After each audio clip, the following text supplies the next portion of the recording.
kalian eh, harus memahami garis besar proses PBJ ini ya. Karena apa nanti ya dari sinilah kita mulai apa namanya?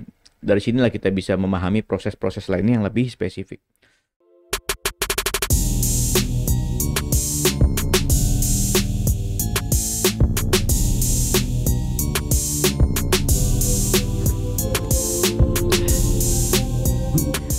Halo Jones, apa kabar? Assalamualaikum warahmatullahi wabarakatuh.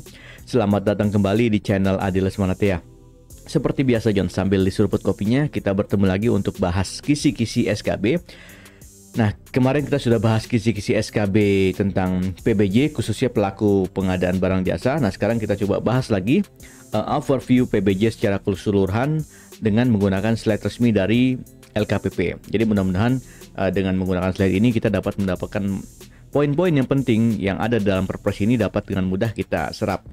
Ya, kita tetap mengacu ke Perpres nomor 16 tahun 2018 ya tentang pengadaan barang jasa pemerintah dan Perpres 12 tahun 2021 tentang perubahan atas Perpres nomor 16 tahun 2018. Nanti kita akan concern lebih banyak ke Perpres ini ya, 16. Nanti kita sedikit singgung apa saja perubahan-perubahan yang ada di Perpres 12 tahun 2021. Oke, kita coba lihat slide resmi dari LKPP seperti apa. Ya, ini ya slide resminya. Silakan kalau kalian itu bisa kalian cari sendiri, googling sendiri di LKPP ya. Oke, mengapa PBJ perlu diatur? Ini pertanyaan penting yang sangat fundamental. Kenapa? Karena alasannya adalah PBJ itu menjadi aspek penting ya dalam tata kelola pemerintahan yang baik dan atau akuntabilitas. Jadi akuntabilitas proses pembangunan Indonesia itu perlu ditingkatkan dengan apa? Dengan sebuah peraturan pengadaan barang jasa gitu. Oke, yang kedua, PBJ berperan penting dalam pelaksanaan pembangunan nasional untuk peningkatan pelayanan publik dan perkembangan perekonomian nasional ya. Hulunya adalah pelayanan publik dan perkembangan perekonomian nasional. Jadi kalau misalkan suatu saat nanti keluar dalam soal ya kalian perlu ingat ya ya perlu pahami redaksi dalam slide ini ya. Oke. Struktur Perpres nomor 16 tahun 2018. Jadi strukturnya selalu seperti ini ya, di Perpres 54 atau Perpres 70 juga seperti itu ya. Nah, jadi maksudnya modelnya seperti ini ya, tapi ada beberapa aspek perubahan yang nanti coba kita kalau misalkan ada kesempatan di lain waktu kita coba lihat apa sih perubahan dari Perpres nomor 16 ya dengan Perpres sebelumnya yaitu Perpres 54 tahun 2010 ya. Ya. Oke, ya dulu saya ingat ya masih sering aktif terlibat dalam PBJ di kantor saya ya, PBJ pemerintah di kantor saya, tapi waktu itu masih udah lama sekali ya, masih make Kepres 80 ya pertama kali saya terlibat ya, masih Kepres 80 kemudian berubah melalui Perpres 54 tahun 2010 terus ada perubahannya lagi Perpres 70 dan seterusnya ya. Nah, semenjak ada Perpres nomor 16 ini saya sudah tidak lagi terlibat karena sudah pindah unit kerja ya.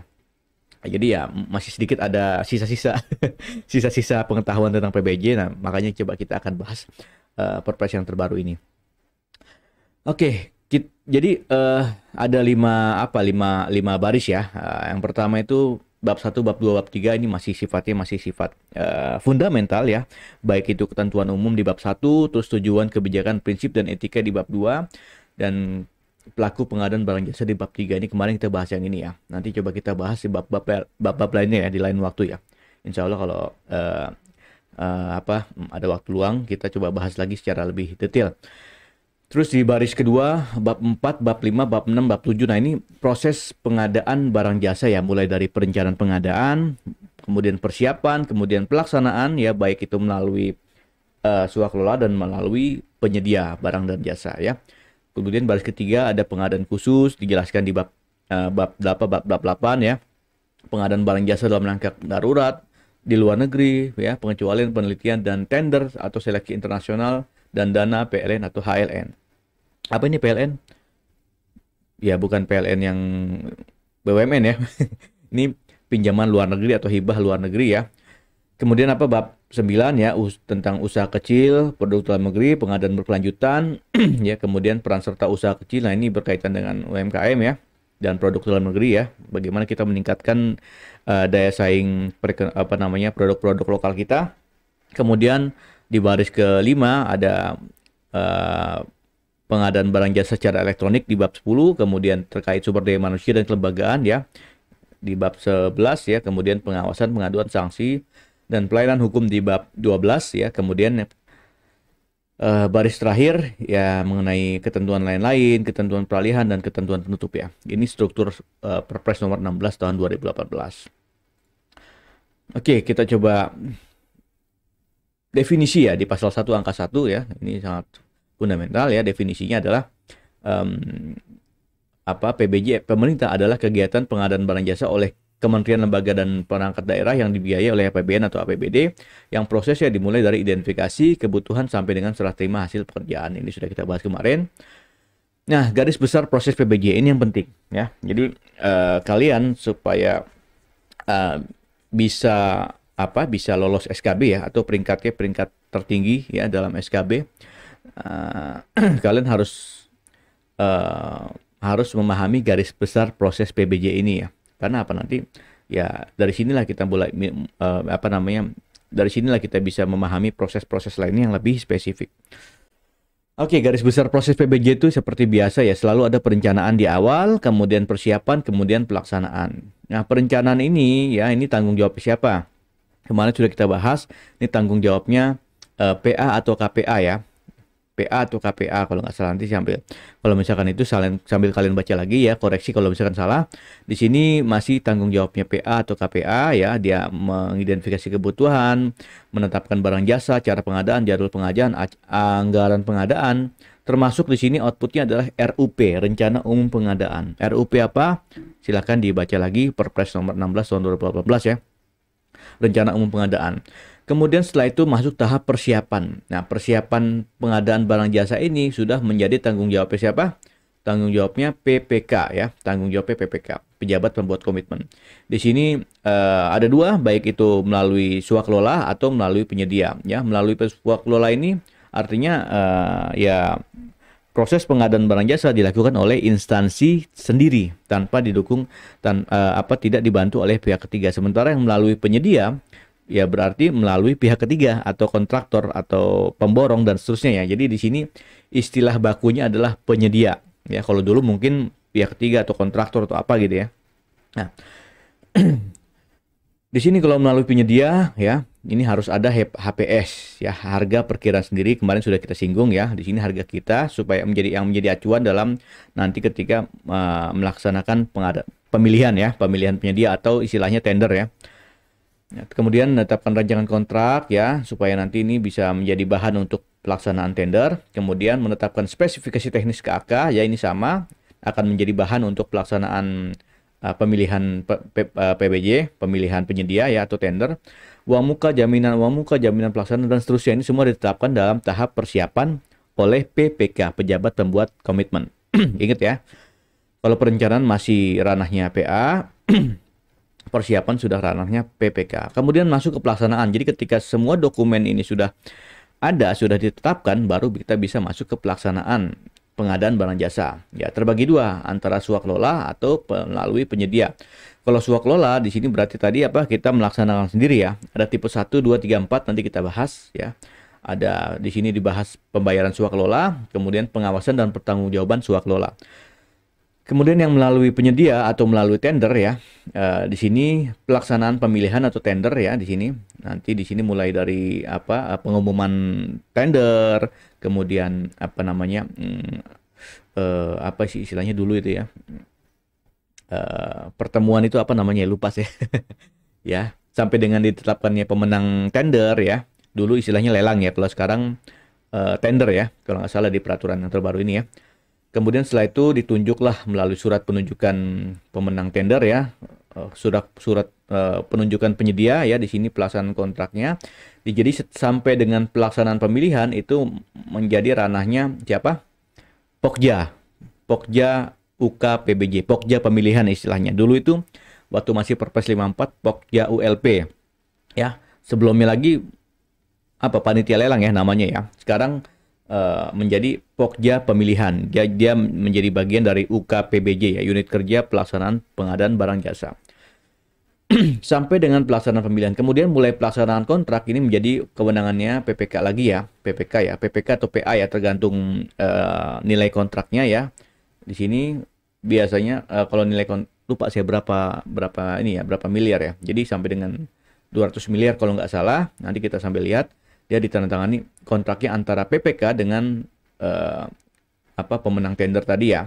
Kemudian pelaksanaan kontrak, kemudian setelah terima hasil pekerjaan selesai ya. Setelah terima hasil pekerjaan ini diserahkan ke siapa? Ke PA atau KPA ya. Oke. Ini garis besar proses PBJ. Sekarang coba kita kelihatan nggak tadi ya? Di sini ya nggak kelihatan ya. Ya di sini PBJ melalui penyedia, di sini ada pelaksanaan pemilihan, di sini ada pelaksanaan kontrak ya, di sini ada serah terima hasil pekerjaan ya. Maaf kalau tutup wajah saya. Oke. Ruang lingkup PBCP, apa nih ruang lingkupnya ya? Ya, pertama dari sisi institusi pelaksana ya, di sini ruang lingkupnya adalah bahwa peraturan ini berlaku untuk kementerian, lembaga, perangkat daerah, tidak berlaku untuk swasta ya. Anggaran, dari sisi anggaran di sini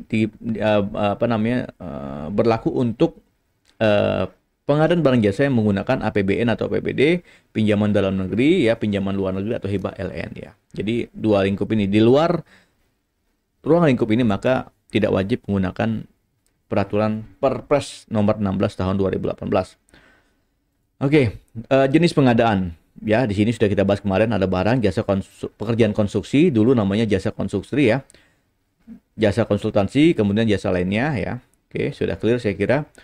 Jenis pengadaan ada tadi ya. Ini lebih detail barang ya, artinya kalau barang ya kayak laptop, komputer, motor, mobil ya, yang tidak bergerak, yang bergerak lah ya. Bergerak maupun tidak bergerak lah ya. Kemudian pekerjaan konstruksi ya, di sini proyek-proyek fisik ya seperti gedung, jalan, jembatan dan seterusnya ya. Apalagi konsultansi, jenis layanan profesional yang membutuhkan keahlian tertentu di bidang keilmuan yang mengutamakan adanya olah pikir ya. Jasa konsultansi, misalnya konsultansi perencanaan atau pengawasan atau apalagi misalnya penelitian ya, survei ya, appraisal dan seterusnya, itu masuk jasa konsultansi.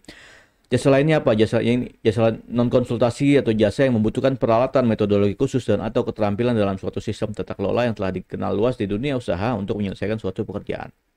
Ya. Misalnya kuliner ya, jasa boga dan seterusnya ya, bisa. Oke. PBJ terintegrasi. Nah, ini apa nih terintegrasi? Jadi PBJ ini dapat dilakukan secara terintegrasi dengan mengemas beberapa jenis pengadaan dalam satu paket pekerjaan yang menurut sifatnya merupakan suatu kesatuan yang tidak dipisahkan. Oke, apalagi ini ya, misalnya di sini, nah ini nih, pekerjaan terintegrasi mencakup seluruh jenis pengadaan ya, design and build. Jadi misalnya pembangunan stadion di Jayapura itu ya, desain buildingnya ya, itu kan sudah pasti kan harus ngeling dengan pelaksanaan proyeknya kan. Itu makanya bisa kita lakukan secara terintegrasi, dan itu supaya bisa lebih memudahkan tadi ya, memudahkan pelaksanaan PBJ ya, dan secara bisa juga meningkatkan efisiensi PBJ ya, efektivitasnya dan seterusnya. Kemudian misalnya pekerjaan IT solution, pekerjaan EPC, pekerjaan pembangunan ya, ini pembangunan, pengoperasian dan pemeliharaan juga bisa dilakukan secara terintegrasi dan lain-lain ya. Oke. Apalagi cara pelaksanaan PBJ ya, di sini tadi kita ada dua, swakelola maupun penyedia. Swakelola tadi ya dilakukan sendiri oleh instansi pemerintah ya, atau bisa juga melalui organisasi masyarakat atau kelompok masyarakat ya. Nanti ada tipe 1, 2, 3, 4 kita coba singgung nanti ya. Kemudian kalau penyedia ya berarti dilakukan oleh pihak ketiga ya, dalam hal ini pelaku usaha berdasarkan kontrak ya, berdasarkan kontrak antara pemerintah ya, dalam hal ini diwakili oleh PPK atau PA atau KPA tergantung nilai, dan dengan pelaku usaha. Oke, tujuan pengadaan tadi sudah kita bahas kemarin ya. Nah, di sini tepat apa? Tepat kualitas, jumlah, waktu, biaya, lokasi penyedia ya. Tujuan pertama ini dulu yang penting nih. tepat kualitas, tepat jumlah, tepat waktu, tepat biaya, tepat lokasi, dan tepat penyedia. Kemudian meningkatkan produksi dalam negeri ya, meningkatkan peran serta UMKM ya, meningkatkan peran pelaku usaha nasional, mendukung pelaksanaan penelitian dan pemanfaatannya, meningkatkan keikutsertaan industri kreatif, mendorong pemerataan ekonomi dan mendorong pengadaan berkelanjutan. Ya, tujuan pengadaan itu kira-kira. Kebijakannya juga sudah kita bahas kemarin ya. Pertama, terkait kualitas perencanaan PBJ, kemudian kedua terkait transparansi, keterbukaan, kompetitif ya. Ketiga terkait kelembagaan termasuk SDM termasuk agen pengadaan ya. Keempat, e-marketplace ya. Kelima terkait teknologi informasi dan komunikasi serta transaksi elektronik. Enam terkait dengan PPDN dan SNI. Tujuh terkait kesempatan UMKM. Delapan terkait penelitian dan industri kreatif, dan terakhir terkait pengadaan berkelanjutan.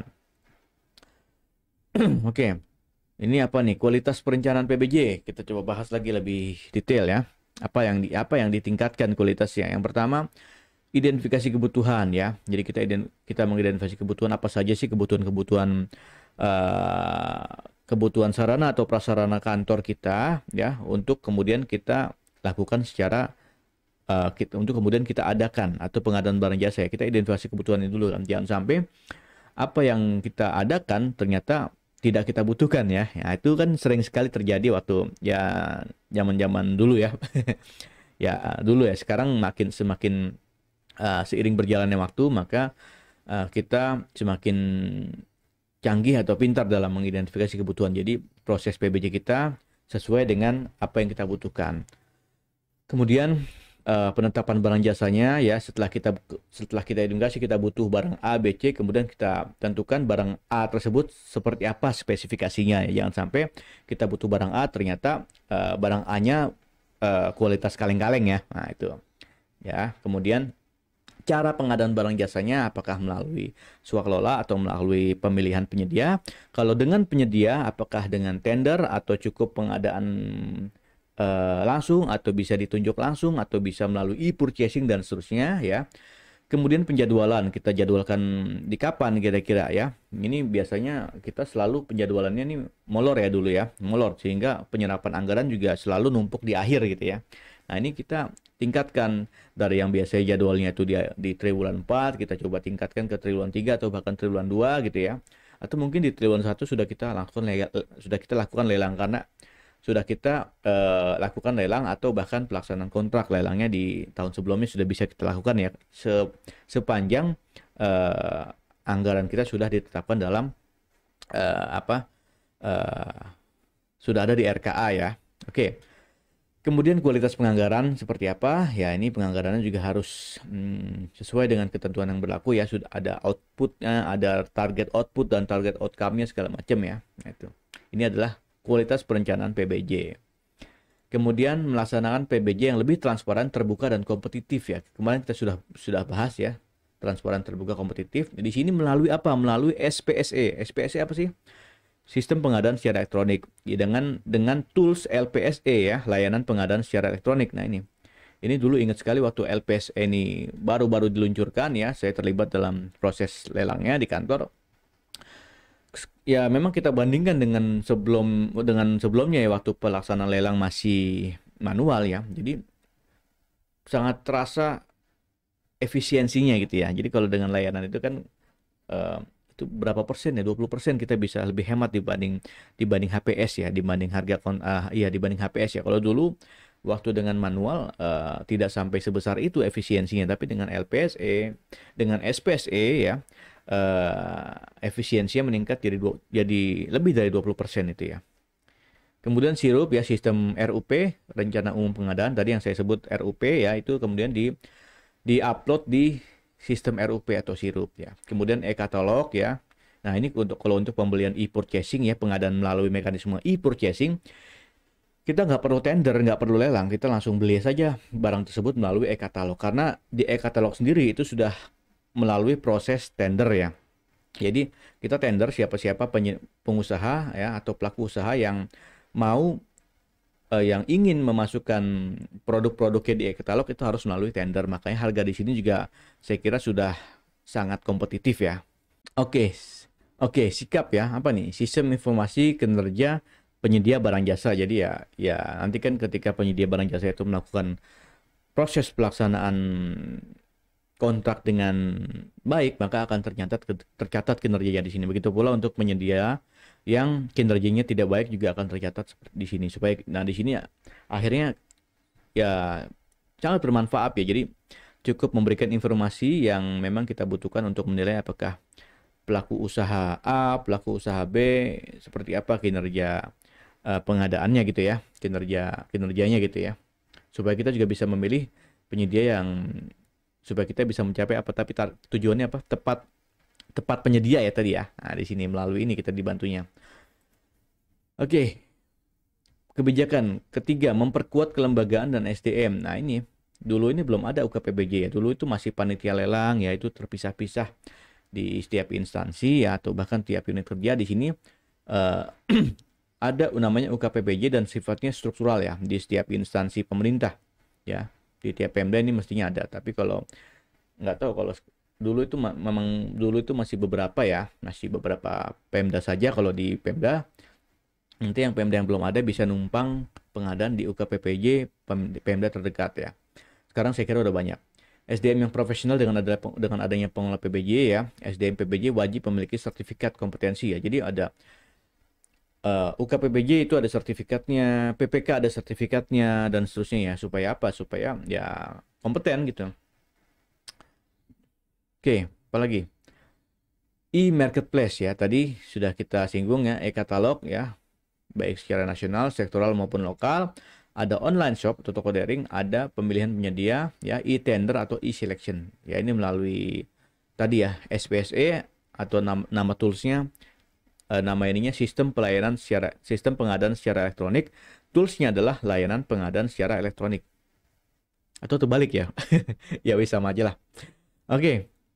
Menggunakan teknologi informasi dan komunikasi serta transaksi elektronik ya. Ini tadi menyelenggarakan fungsi LPSE. Jadi LPSE juga ada di tiap Pemda ya. Kalau misalkan ada Pemda yang nggak punya LPSE bisa numpang di LPSE terdekat ya. Meningkatkan efektivitas dan efisiensi PBJ, mengembangkan perekonomian nasional dengan mengembangkan e-marketplace.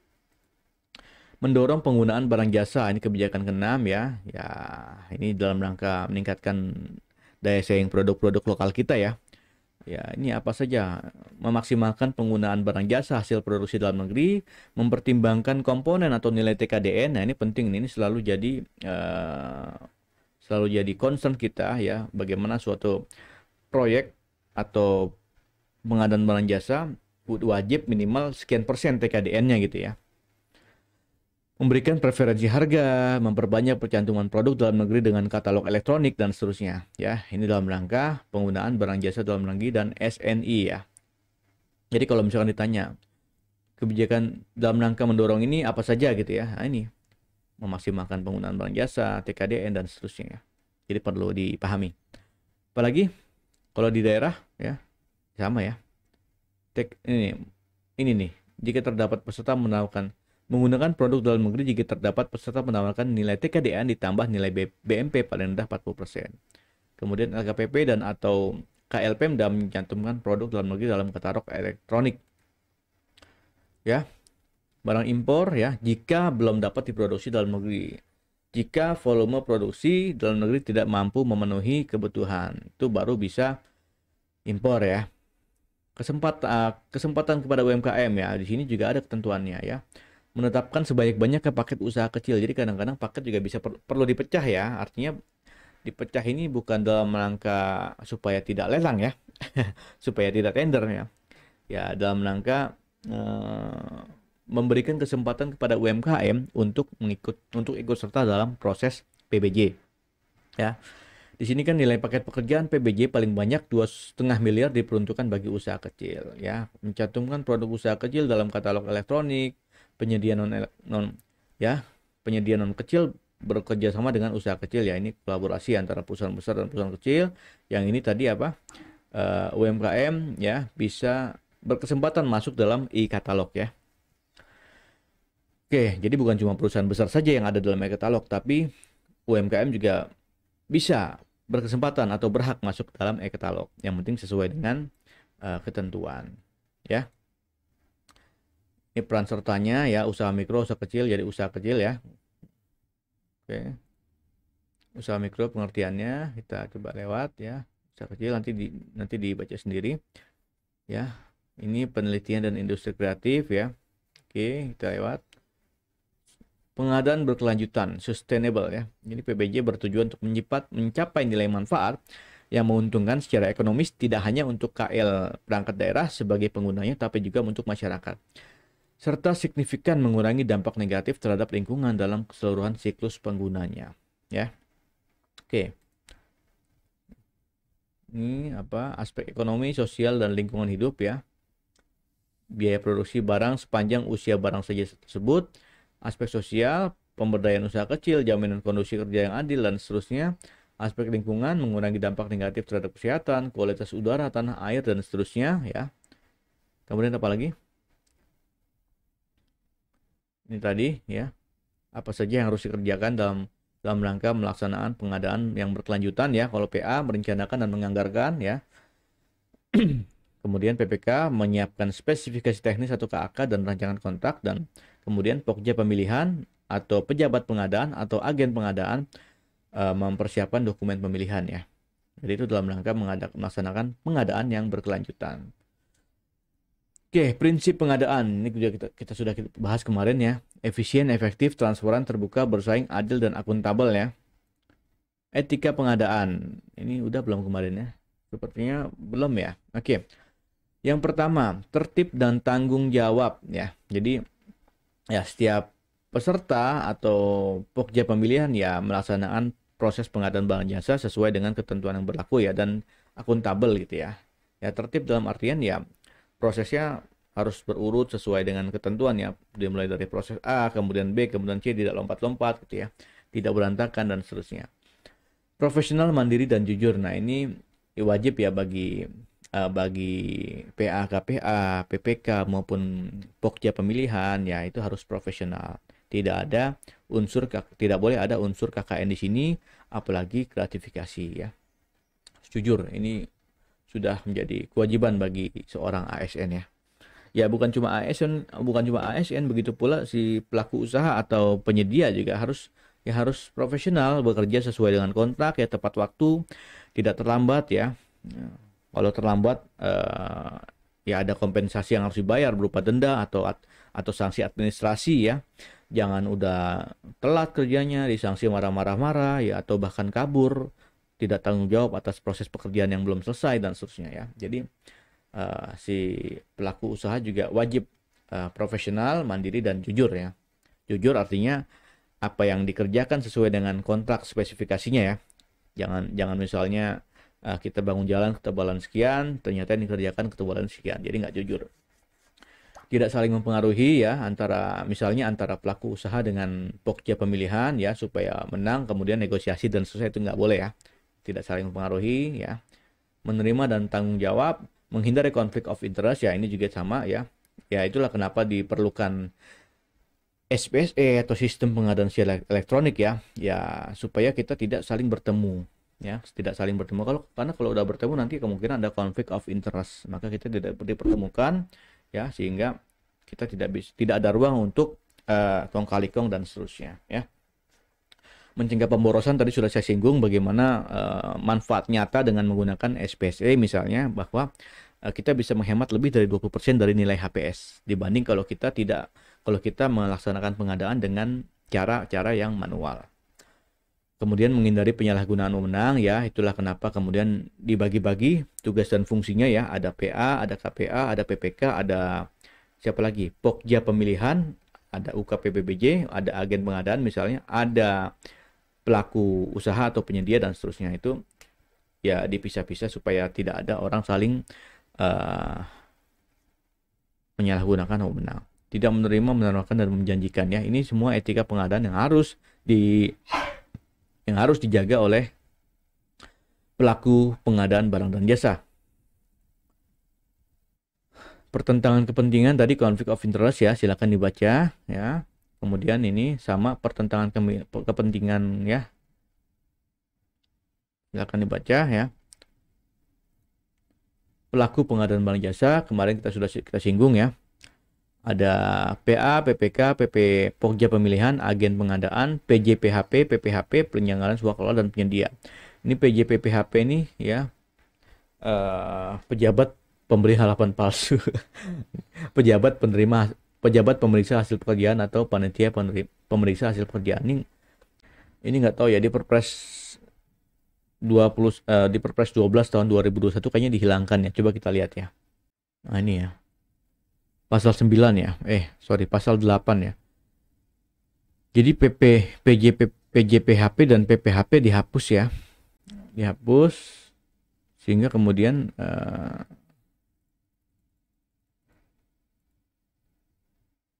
pasal 15 apa nih?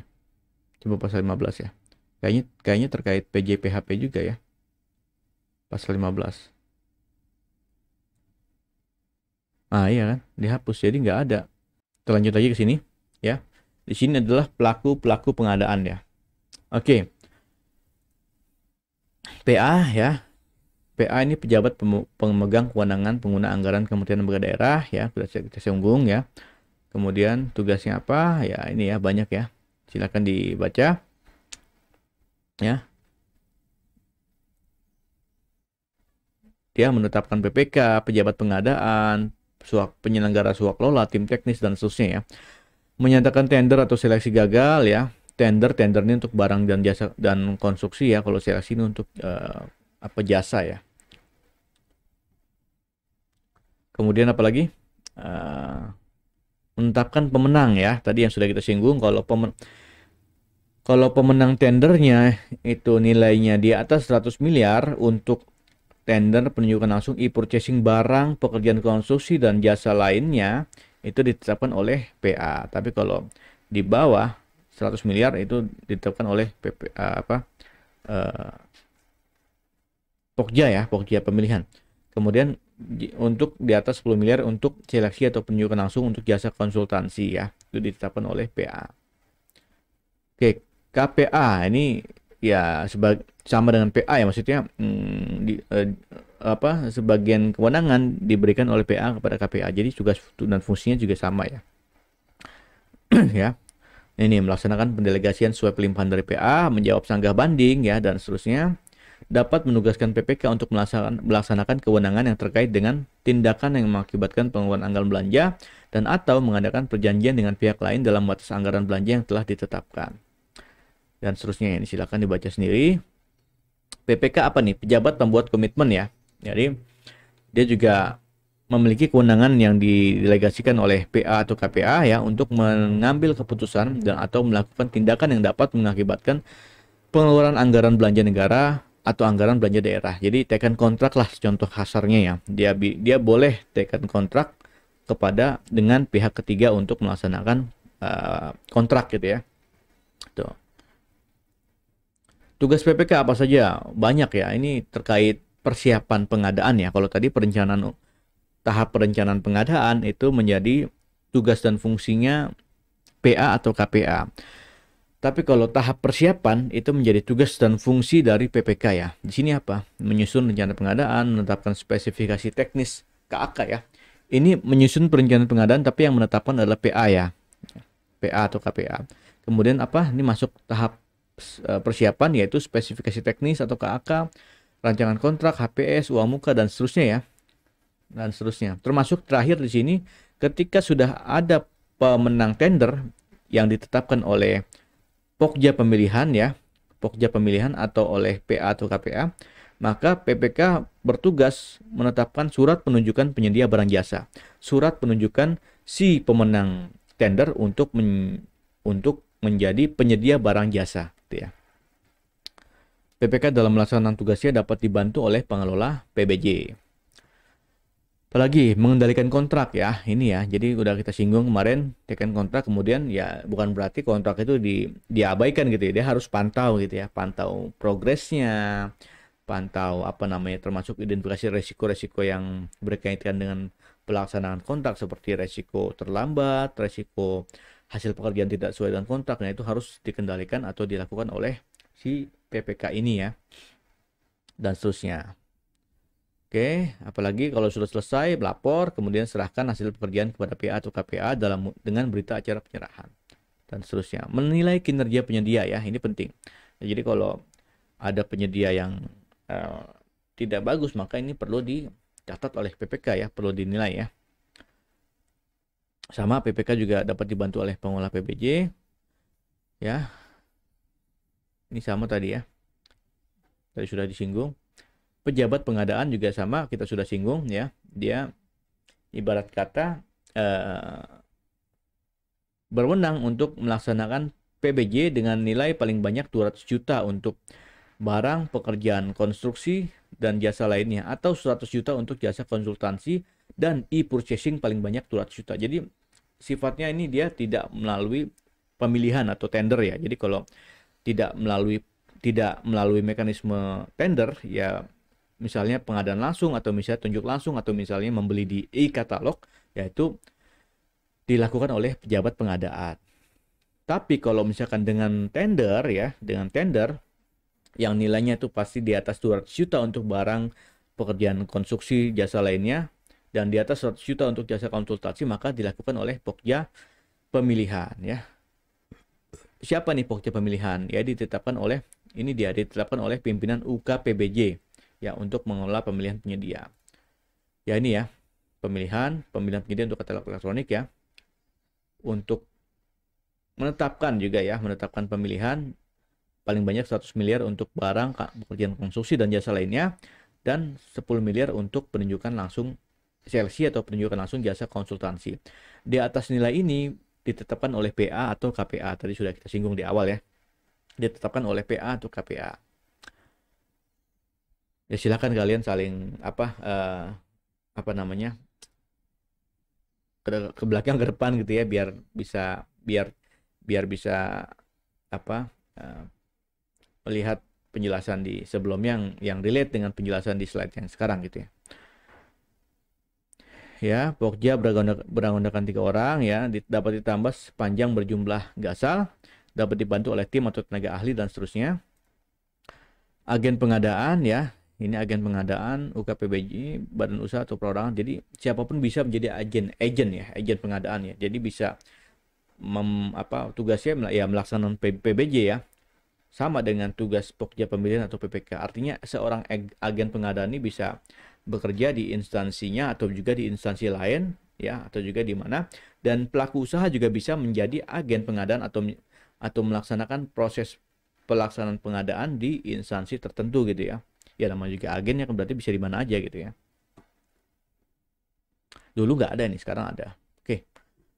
PJPHP ya, ini di Perpres nomor 12 dan tahun 2021 sudah dihilangkan ya. Tapi intinya dia ya memeriksa hasil pekerjaan ya. Jadi kalau PJPHP dia hasil pekerjaan atas proses PBJ yang dilakukan oleh pejabat pengadaan yang tidak melalui mekanisme tender yang nilainya maksimal 200 juta untuk barang, jasa konstruksi dan jasa konsultansi, dan maksimal 100 juta untuk jasa konsultansi ya. 200 juta untuk barang, pekerjaan konstruksi dan jasa lainnya, 100 juta untuk jasa konsultansi. Ini dilakukan oleh PJPHP. Kalau PPHP dia memeriksa hasil pekerjaan yang dilakukan dengan mekanisme tender yang nilainya di atas 200 juta untuk barang, pengadaan konstruksi, pelaksanaan konstruksi dan jasa lainnya, dan di atas 100 juta untuk jasa konsultansi. Itu ya. Swakelola apa nih? Swakelola ya dia melaksanakan sendiri ya. Nah, ini kita beralih ke swakelola ya. Kalau tadi sebelumnya kita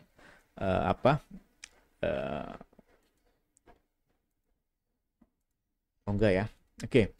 Nah, ini swakelola ya. Tim persiapan, tim pelaksanaan, tim pengawas ya, ini timnya sendiri, ini kita lakukan sendiri, tapi kita bentuk beberapa tim ya, mulai dari tim persiapan yang tugasnya menyusun sasaran, rencana kegiatan, jadwal pelaksanaan, dan rencana biaya. Kemudian dibentuk juga tim pelaksana yang tugasnya yang melaksanakan, mencatat, mengevaluasi, dan melaporkan secara berkala dan penyerapan anggaran. Kemudian tim pengawas, mengawasi persiapan dan pelaksanaan fisik maupun administrasi swakelola. Penyedia ya, di sini pelaku usaha atau setiap orang baik yang berbentuk badan hukum maupun bukan badan hukum yang didirikan dan berkedudukan atau melakukan kegiatan dalam wilayah hukum negara Republik Indonesia, baik sendiri maupun bersama-sama melalui perjanjian menyelenggarakan kegiatan usaha dalam berbagai bidang ekonomi ya. Penyedia adalah pelaku usaha yang menyediakan barang jasa berdasarkan kontrak ya. Ini pihak ketiga yang melaksanakan kontrak istilahnya gitu ya. Nah, penyedia wajib memenuhi kualifikasi sesuai dengan barang jasa yang diadakan dan sesuai dengan ketentuan dalam peraturan perundang-undangan. Oke. Tanggung jawab penyedia ya, di sini banyak pelaksanaan kontrak, kualitas barang jasa, tepat jumlah ya, tepat waktu, tepat tempat penyerahan ya. Ini semua menjadi tanggung jawab penyedia. Kalau tidak sampai memenuhi tanggung jawab ini ya berarti itu perlu menjadi catatan oleh PPK ya. Apa tadi tugas PPK? Salah satunya adalah menilai kinerja penyedia. Oke. Udah ya, saya kira. Iya, saya kira udah. Jadi, silakan kalian baca-baca lagi ya sambil melihat penjelasan dari saya. Untuk materinya silakan cari sendiri di LKPP ya. Saya kira banyak materi-materi ini ya. Dan sifatnya juga open ya, terbuka untuk siapa saja, silakan. Yang penting bisa menjadi materi yang bermanfaat buat kita semua dan buat kalian yang insya Allah akan menjadi ASN yang berkecimpung dengan proses pengadaan barang dan jasa. Mudah-mudahan kalau kalian nanti jadi ASN, kemudian kalian melaksanakan PBJ di instansi kalian masing-masing, tentu diharapkan instansi kalian dapat lebih akuntabel dan lebih efisien dan efektif dalam mengadakan barang jasa. Saya kira itu yang bisa saya sampaikan, mudah-mudahan bermanfaat untuk kalian. Silakan kalian belajar setiap hari dan ingat dosis dari saya 3 kali sehari, dosis latihan untuk kalian. Sampai jumpa.